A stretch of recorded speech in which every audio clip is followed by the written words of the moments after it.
A progressive ജേണിയുടെ പുതിയ വീഡിയോയിലേക്ക് ഏവർക്കും സ്വാഗതം.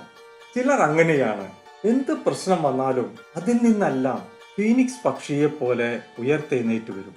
തലയ്ക്കുമീതെ വെള്ളം വന്നാൽ അതിനു മീതെ തോണിയിറക്കുന്നവർ, പ്രതിസന്ധികളെ അവസരമാക്കി മാറ്റുന്നവർ, വീണത് വിദ്യയാക്കുമെന്ന് പറയും പോലെ അവരുടെ ചങ്കൂറ്റത്തിന്റെയും ആത്മവിശ്വാസത്തിന്റെയും മുമ്പിൽ ഒന്നും വില പോവില്ല. ഫോർച്യൂൺ ഫേവേഴ്സ് ദ ബ്രേവ് എന്ന് കേട്ടിട്ടില്ലേ? ധൈര്യശാലിക്കൊപ്പം ഭാഗ്യം കൂട്ടിനുണ്ടാകും. കുറവുകളോ ബലഹീനതകളോ ഒന്നും അവരെ പിന്നോട്ടടിപ്പിക്കില്ല. ഭിന്നാഭിരുചിയുള്ള ആയിരങ്ങളുടെ കഥകൾ നാം നിത്യേന കേൾക്കാറുണ്ട്. വിജയം വരിക്കും വരെയും അവർ പോരാടും. നിശ്ചയദാർഢ്യത്തോടെ, സമർപ്പണ ബുദ്ധിയോടെ അവർ പ്രയത്നിക്കും. ലോക സമ്പന്നരുടെ പട്ടികയിൽ ഒന്നാമത് നിൽക്കുന്ന ഇലോൺ മസ്കിനെ പറ്റി കേൾക്കാത്തവരുണ്ടാവില്ല.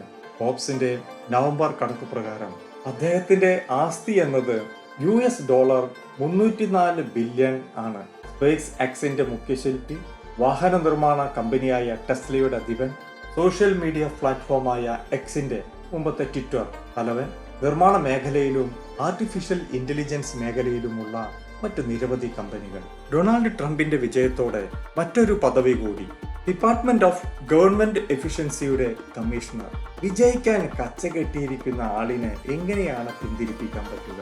ഇലോൺ മസ്കിന്റെ അധികമാരും അറിയാത്ത ഒരു കാര്യമെന്നത് അദ്ദേഹം ചെറുപ്പം മുതൽ ഓട്ടിസ്റ്റിക് ആയിരുന്നു എന്നതാണ്. ഈ അടുത്ത് നടന്ന ഒരു ഇന്റർവ്യൂവിൽ അദ്ദേഹം തന്നെ അത് പരസ്യമായി പറയുകയുണ്ടായി. താൻ ചെറുപ്പം മുതൽ ആസ്പർഗർ സിൻഡ്രോം ബാധിതനാണെന്ന്. മാത്രമല്ല, ഇലോൺ മസ്കിന്റെ സംസാരത്തിൽ പലരും വിക്കുള്ളതായി കണ്ടെത്തിയിട്ടുണ്ട്. ഇത്തരത്തിൽ പലതരം ബലഹീനതകൾ ഉള്ളപ്പോഴും തന്റെ ലക്ഷ്യങ്ങളിലേക്ക്, വിജയങ്ങളിലേക്ക് നടന്നെടുക്കുന്നതിൽ ഇതൊന്നും ഒരു പ്രതിബന്ധമായി മാറിയില്ല എന്നതാണ് നാം ശ്രദ്ധിക്കേണ്ട വസ്തുത. 1971 ജൂൺ 28 സൗത്ത് ആഫ്രിക്കയിലെ പ്രിട്ടോറിയയിൽ ഇറോൺ മസ്കിന്റെയും മെയ് മസ്കിന്റെയും മകനായി ജനനം.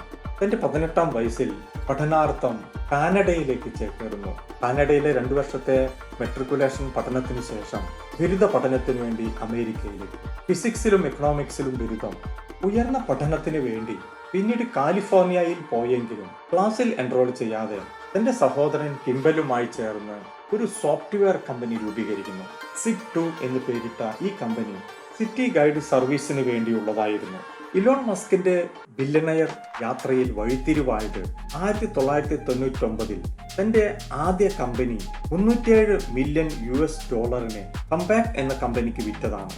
തന്റെ 20കളുടെ അവസാനത്തിൽ നടന്ന ഈ ഡീൽ ഇലോണിനെ ശതകോടീശ്വരനാക്കുക മാത്രമല്ല, ഭാവി സംരംഭങ്ങളുടെ നിക്ഷേപത്തിന് പ്രാപ്തനാക്കുകയും ചെയ്തു. പിന്നീട് അങ്ങോട്ടും മസ്കിന് പിന്തിരിഞ്ഞു നോക്കേണ്ടി വന്നിട്ടില്ല. ഓൺലൈൻ ബാങ്കിംഗ് സേവനങ്ങൾക്കായി X.com, പിന്നീട് അത് കൺഫിനിറ്റിയുമായി ലയിക്കുന്നു. 2000 ഇതെല്ലാം ഉടച്ചു വാർത്ത് പേപാൽ എന്ന സംരംഭം. 2002 പേപാലിന് $1.5 ബില്യന് eBay എന്ന കമ്പനി ഏറ്റെടുക്കുന്നു. ഈ ഡീലിൽ നിന്ന് കിട്ടിയ തുകയിൽ $100 മില്യൺ ഉപയോഗിച്ച് തന്റെ ഡ്രീം പ്രോജക്റ്റായ സ്പേസ് എക്സ് ആരംഭിക്കുന്നു. പിന്നീടുള്ള വർഷങ്ങളിൽ നിരവധി സംരംഭങ്ങൾ, ഇലക്ട്രിക് വാഹന നിർമ്മാണ കമ്പനിയായ ടെസ്ല, സോളാർ എനർജി കമ്പനിയായ Tesla energy, hyperloop projects, artificial intelligence സംരംഭമായ ഓപ്പൺ AI, ന്യൂറോ ടെക്നോളജി കമ്പനിയായ ന്യൂറാലിങ്ക്, കൺസ്ട്രക്ഷൻ സേവനങ്ങൾക്ക് വേണ്ടി ദ ബോറിംഗ് കമ്പനി, അങ്ങനെ നിരവധി സംരംഭങ്ങൾ. 2022 $44 ബില്യന് ട്വിറ്ററിനെ സ്വന്തമാക്കി എക്സ് എന്ന് പുനർനാമകരണം ചെയ്യുന്നു. കഴിഞ്ഞ വർഷം ആർട്ടിഫിഷ്യൽ ഇന്റലിജൻസ് മേഖലയിലെ മറ്റൊരു സംരംഭം കൂടി അദ്ദേഹം ആരംഭിച്ചു, XAI. തന്റെ ചുറ്റുമുള്ള ജീവിതങ്ങൾ, അത് പടുത്തുയർത്തിയ മനുഷ്യർ തന്നേക്കാൾ സ്മാർട്ട് അല്ലെന്ന് ഇലോൺ എന്ന് തിരിച്ചറിഞ്ഞുവോ അന്നാണ് അയാളുടെ വിജയയാത്ര ആരംഭിക്കുന്നത്. ഇലോൺ മസ്കിനെ പോലുള്ളവരാണ് മുൻപേ പറക്കുന്ന പക്ഷികൾ. അവർ വർത്തമാന കാലത്തിന്റെ യാത്രകൾക്കൊപ്പം ഭാവിയുടെ സ്വപ്നങ്ങൾ നെഞ്ചേറ്റുന്നു. പുതിയ പദ്ധതികൾ ആരംഭിക്കുന്നു.